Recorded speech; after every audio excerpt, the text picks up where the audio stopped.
от Tron Brothers Pictures. Как мечтаем за помощ на ме...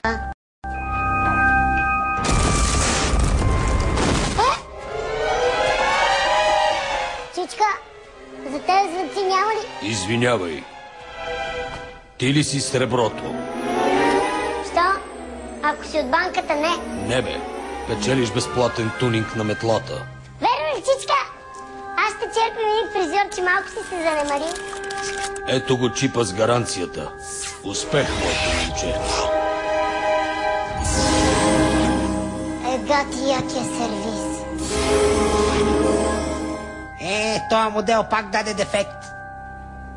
Споко, твое от новите. Много се радвам. Вие ли сте Среброто? Татяна Дончева, ти ли си? Не те познах. Аз съм. Бях на козметик. Ето гаранционната карта. Я да га видя.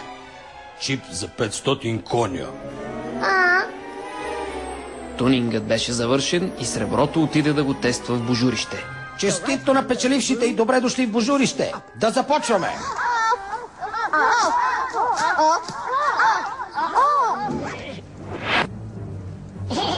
Гати тунинга, гати пича.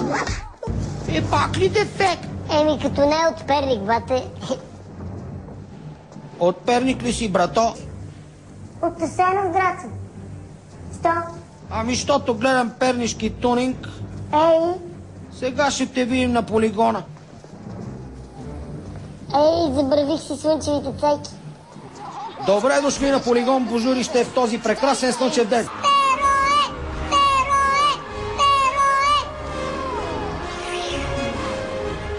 Чички, некой с повече от 500 коня. То ще ни издуха. Старт! Леко е, бастун! Най-доброто междинно време. Среброто! Друго си е пернишки тунинг. Предизвиквам те. Какъв е то дъх? Миги ти зъби, бе. Нищо не бре, возим се тука.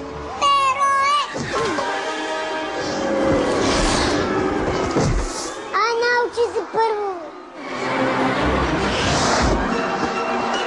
Беги, че миришиш.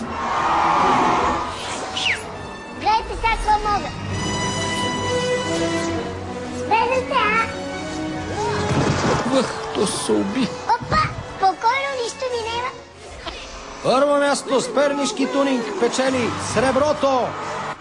Не беше нищо солно.